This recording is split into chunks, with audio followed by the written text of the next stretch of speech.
अस्सलामुअलैकुम। कहते हैं लोग इंसान का सबसे वफादार दोस्त और कभी कभार सबसे ख़तरनाक दुश्मन भी है।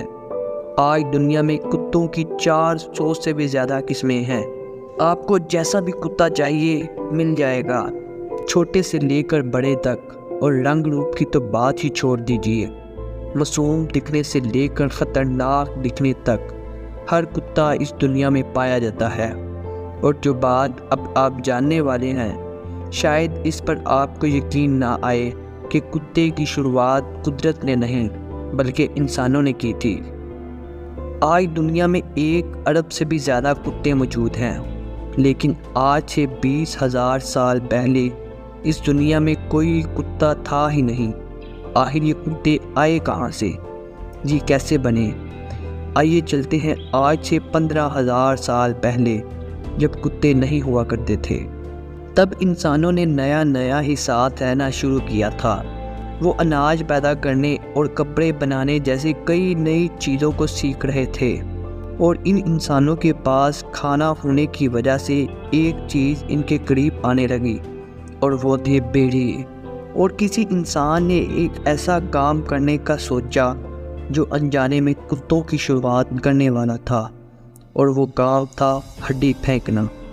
हड्डी किसे नहीं चाहिए, लेकिन कुछ भेड़िए इंसानों के पास आने से डरते थे, क्योंकि उनके खून में स्ट्रेस हार्मोन बहुत ज़्यादा होता है। और वो डरते क्यों ना, इंसान के पास जाना जानलेवा हो सकता था।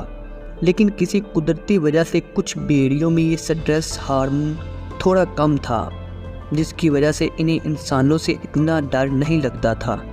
और इन्हीं में से एक भेड़िए ने हड्डी उठा ली, एक समझौते के साथ। अपनी आज़ादी को छोड़कर इंसानों के लिए पालतू बनना, इंसानों को शिकार करने दो, उनके लिए ख़तरा मत बनो, और इनके बचे कुचे खाने से पेट भरो। इस तरह खाने का भी इंतज़ाम हो जाएगा और ज़्यादा बच्चे भी पैदा होंगे। भेड़ियों का पालतू हो जाने का फैसला गुज़रते वक्त के साथ और भी ज़्यादा मजबूत होता गया। भेड़ियों को खाना तो मिल जाता था, लेकिन आज़ादी नहीं। वो अपना जोड़ीदार भी नहीं चुन सकते थे, क्योंकि इंसान खुद ये काम करने लगा था, यानी कि उनकी ब्रीडिंग करवाना। और फिर आहिस्ता आहिस्ता भेड़ियों ने कुत्तों में बदलना शुरू कर दिया। ऐसे कुत्तों को मार दिया जाता था जिन्हें सिखाया नहीं जा सकता था। ब्रीडिंग सिर्फ उन्हीं की होती थी जो सिर्फ इंसानों को पसंद आते थे, जो उसके काम आते थे शिकार करने के और हिफाजत में। इंसान कुत्ते का सबसे प्यारा बच्चा ही चुनता था। कुत्तों की कई जनरेशन के बाद ये कई नई किस्मों में बदलने लग गए, और इस प्रोसेस को कहते हैं आर्टिफिशियल सिलेक्शन। ज़रा सोचिए, आज आप कुत्तों की जितनी भी किस्में देखते हैं, सब की सब इंसानों के हाथों ही बनी हैं। ऐसा नहीं है कि कुत्तों को पूरी तरह इंसानों ने बनाया है। बनाया तो खुदा नहीं है, लेकिन शुरुआत कहीं ना कहीं इंसानों ने ही की है। 15,000 साल पहले भेड़ियों से ही बनने वाले कुत्ते आज भेड़ियों को ही भगाने के काम आते हैं। माना कि आज का कुत्ता भेड़िए से बना है, लेकिन ये इतनी तरह के क्यों हैं? आखिर ऐसा क्या हुआ कि इतनी किस्म के कुत्ते तैयार हो गए? इस सवाल का जवाब ढूंढते हैं इस फीमेल डॉग के पेट में, जहां इसका बच्चा अभी बन रहा है।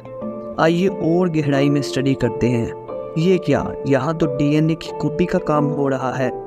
डीएनए एक ऐसी चीज़ है जिसमें हमारी बॉडी की सारी इंफॉर्मेशन होती है। ये एक तरह की प्रोटीन है जो कि माँ के डीएनए की कॉपी बना रहा है, और वो कॉपी इस बच्चे को बना रही है। ये प्रोटीन अपना काम अच्छी तरह से कर रहा है, लेकिन आप तो जानते हैं कि परफेक्ट तो कोई भी नहीं होता। इस प्रोटीन से कॉपी करने में कुछ गलती हो गई है, लेकिन ये एक छोटी सी गलती सब कुछ बदलने वाली है। ये छोटा सा बदला हुआ डीएनए कुत्ते की एक नई किस्म को बना देता है, और इस प्रोसेस को कहते हैं एवोल्यूशन। यही वो वजह है जिससे डॉग्स वक्त के साथ साथ इतनी किस्मों में बन गए। अब तो आपको पता चल चुका होगा कि आखिर 1 अरब कुत्ते कहाँ से आए और इनकी शुरुआत कैसे हुई। आप हमें नीचे कमेंट सेक्शन में बताएं कि आपको डॉग की कौन सी ब्रीड सबसे ज़्यादा अच्छी लगती है। अगर वीडियो अच्छी लगी है तो वीडियो को लाइक करें, चैनल को सब्सक्राइब कर लें। मिलते हैं नेक्स्ट वीडियो में, तब तक अपना ख्याल रखिए। अल्लाह हाफिज़।